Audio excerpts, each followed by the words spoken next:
Obrigado, presidente Salles. O presidente Salles falou da importância, né, do processo de conversão, e realmente é muito importante, né? Algumas pessoas desenvolvem esse processo de uma maneira muito rápida, alguns outros de uma maneira um pouco mais demorada, mas basta saber que é importante cada um de nós passarmos por essa experiência da conversão, né? Nos convertermos. Eu também sou muito grato, né, por todas as pessoas, né, que me acolheram quando cheguei na igreja, ainda jovenzinho. Tive a oportunidade de ter líderes maravilhosos, né, pessoas maravilhosas que me ensinaram a andar no caminho estreito e apertado, que me apoiaram, né, que muitas vezes, quando eu estava andando errante, me ajudaram e me trouxeram de volta e me fortaleceram. Como eu sou grato por cada uma dessas pessoas, pessoas amorosas, pessoas que realmente conhecem o amor de Deus e estão dispostas sempre a servir e ajudar as outras pessoas. Obrigado. Irmãos e irmãs, muito obrigado por todo o apoio de vocês. Obrigado por tudo que vocês fazem e por tudo que vocês são. Somos gratos por vocês, por seu apoio, por sua ajuda, por suas orações, por tudo que realmente vocês têm feito para nos ajudar, para nos apoiar, para fortalecer o reino de Deus aqui na região onde nós vivemos. Muito obrigado por sua ajuda.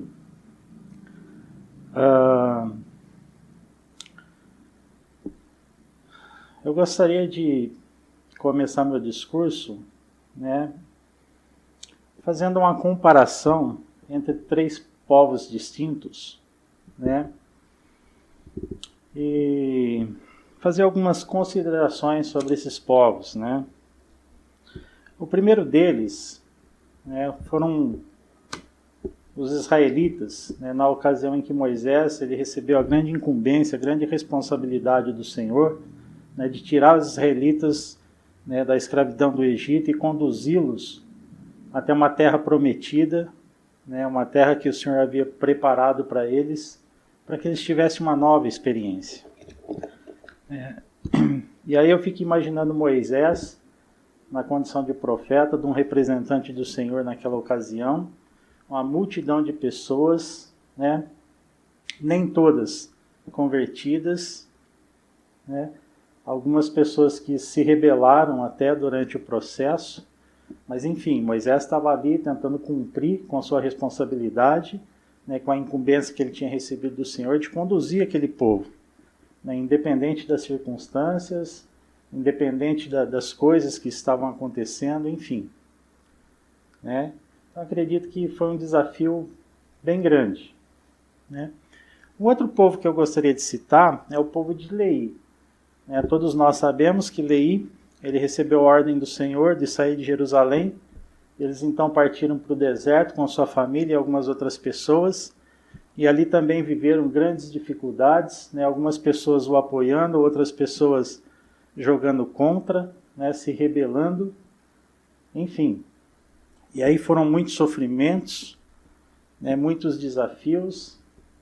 Né? Leí, em alguns momentos também do processo, teve algumas recaídas, se sentiu abatido, desanimado, mas o Senhor estava ali fortalecendo, alguns dos filhos o ajudando.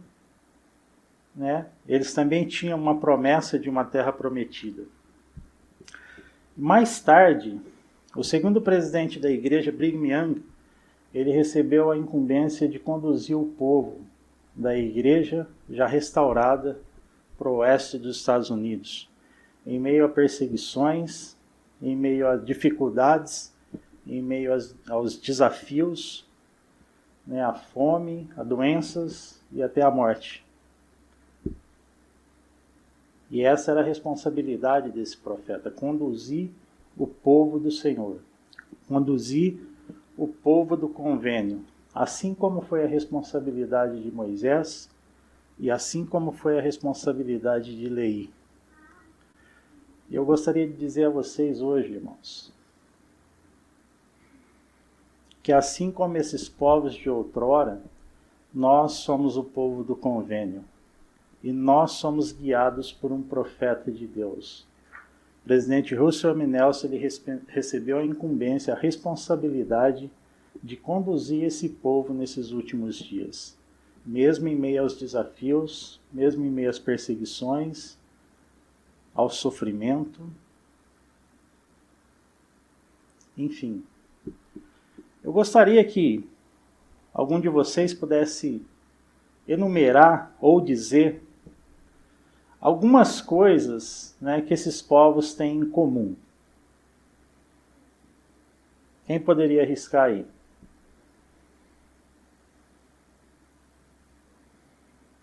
O que o povo de Moisés tem em comum com o povo de... ou a experiência, né? O que tem em comum essas experiências? As dificuldades, os desafios, o sofrimento. O que mais? Um propósito, um sacrifício. Oi? Desculpa. A perseverança. A fé. Fé, muito bem. Mais alguma coisa?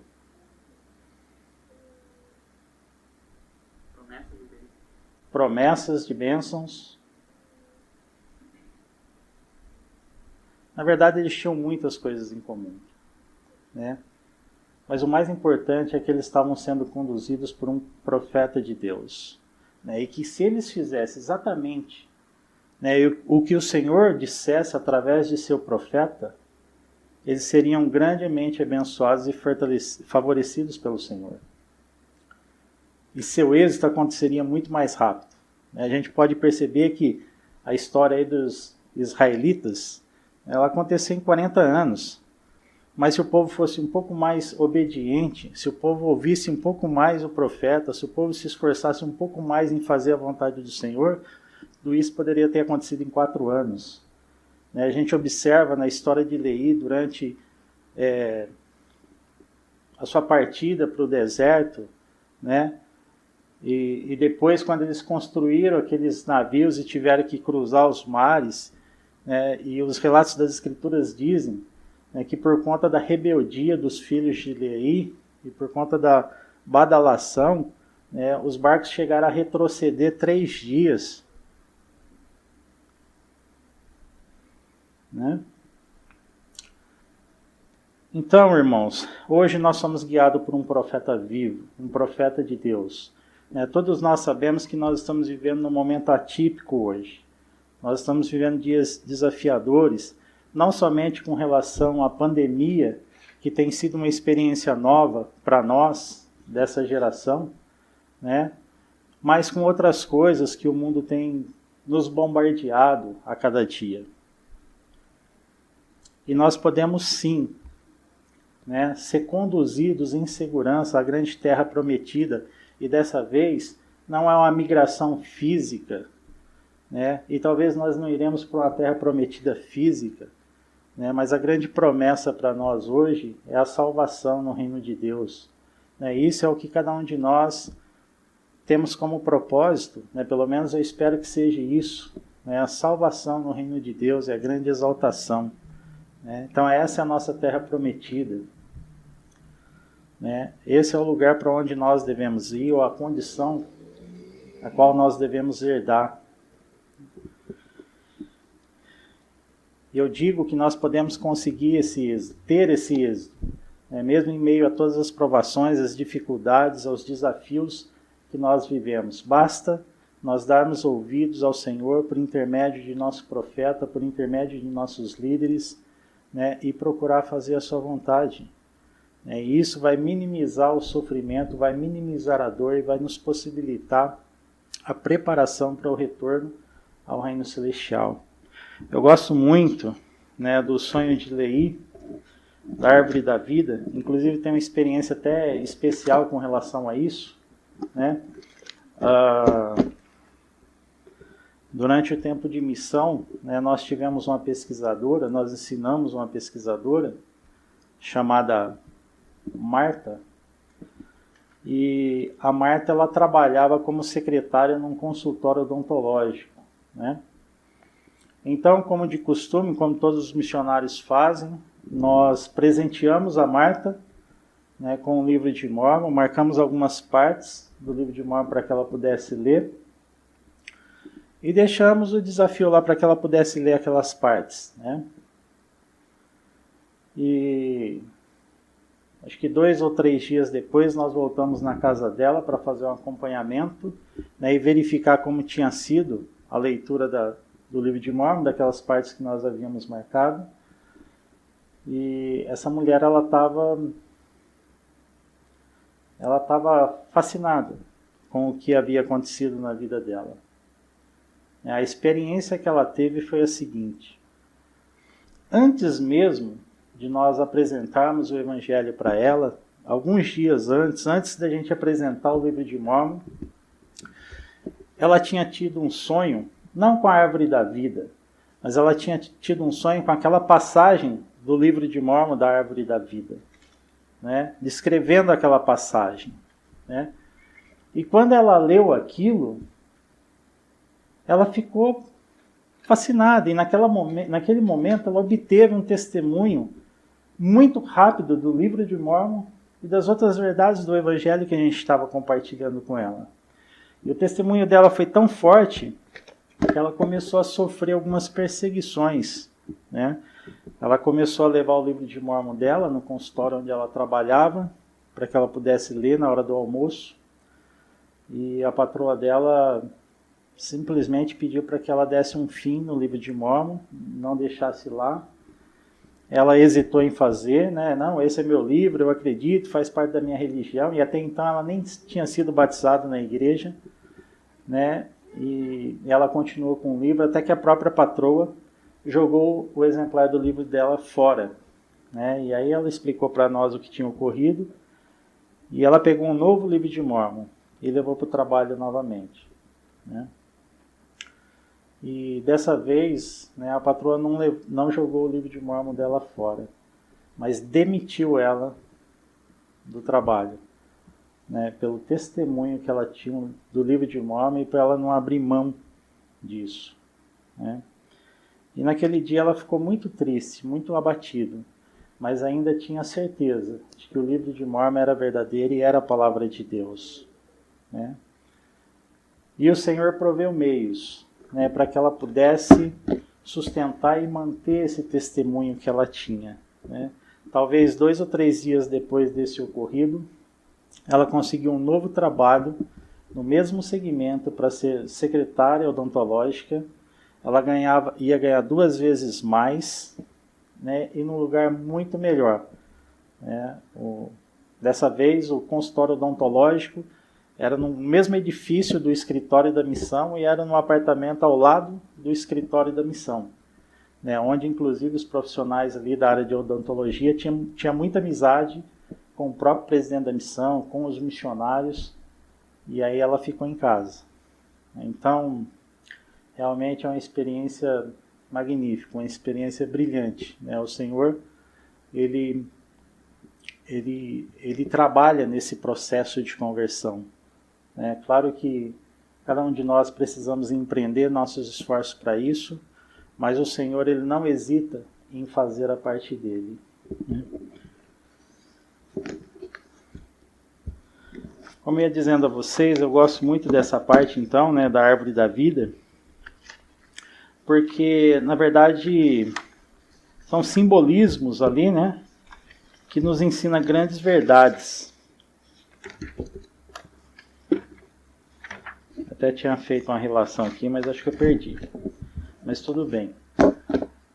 E então lá nos ensina que realmente nós devemos nos apegar à barra de ferro, que é a palavra de Deus, e perseverar, né? O que vai nos levar de volta à presença de Deus é a perseverança. Quando nós perseveramos em guardar os mandamentos, quando nós perseveramos em fazer o que é certo, quando nós perseveramos em fazer a vontade do Senhor, né, isso é um indicativo de que nós estamos dispostos a pagar o preço necessário do discipulado para chegar à grande árvore da vida e partilhar do fruto da árvore da vida, que é o mais branco e mais doce de todos os frutos, que é a salvação e a exaltação no reino de Deus.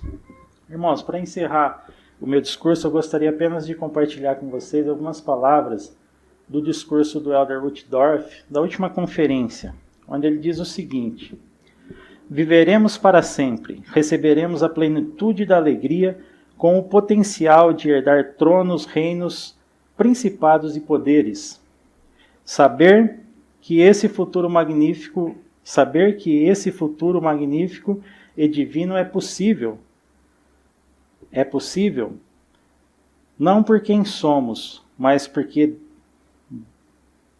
por Deus ser quem Ele é. Tornou-nos mais humildes. Sabendo disso, como poderíamos murmurar ou ficar amargurados? Como poderíamos ficar olhando para o chão quando o Rei dos Reis nos convida a decolar para um futuro inimaginável de felicidade divina? O perfeito amor de Deus por nós e o sacrifício de Jesus Cristo permite que nossos pecados, grandes e pequenos, sejam apagados e não mais lembrados. Podemos nos apresentar diante dele puros, dignos e santificados. Meu coração transborda de gratidão por meu Pai Celestial. Compreendo que ele não sentenciou seus filhos a tropeçar na mortalidade sem a esperança de um futuro brilhante e eterno. Ele deu instruções que revelam o caminho de volta a ele. Ele no centro de tudo, e está seu Filho Jesus Cristo e seu sacrifício por nós. A expiação infinita do Salvador muda completamente a maneira como podemos ver nossas transgressões e imperfeições. Em vez de insistir nelas e nos sentirmos irredimíveis ou sem esperança, podemos aprender com elas e ter a esperança, a dádiva purificadora do arrependimento, nos permite deixar nossos pecados para trás e surgir como uma nova criatura. Graças a Jesus Cristo, nossas falhas não precisam nos definir, elas podem nos refinar. E eu decidi compartilhar a parte desse discurso com vocês. Voltando um pouco atrás, como eu disse, nós vivemos num momento desafiador, onde a pandemia tem contribuído, para que algumas pessoas fortaleçam a sua fé e seu testemunho, mas infelizmente, queridos irmãos e irmãs, nós temos alguns irmãos e irmãs que têm se perdido pelo caminho em meio a essa pandemia. E isso é muito preocupante. Nós temos alguns queridos irmãos e irmãs que durante esse tempo têm enfraquecido a sua fé e seu testemunho. E isso nos traz muita tristeza e muita preocupação. Então, que nós possamos encarar esse período atípico da nossa vida, não como um período de férias, recessão ou afastamento, mas como um período de novas experiências, onde nós podemos aproveitar essas novas experiências, fortalecer a nossa fé, o nosso testemunho e ajudar os nossos irmãos, que nós possamos fortalecê-los, que nós possamos orar por eles, que nós possamos estender a nossa mão e levantá-los com muito amor, e que nós possamos fazer isso de todo o coração. Eu realmente tenho um testemunho dessas verdades. Eu sei que Jesus Cristo vive, que Ele reina sobre nós, Ele nos ama. Esse é seu verdadeiro evangelho. Essa é a igreja dele, a igreja de Jesus Cristo. Eu gostaria de compartilhar com vocês esse meu testemunho e a gratidão que eu tenho por todas as coisas. Em nome de Jesus Cristo. Amém.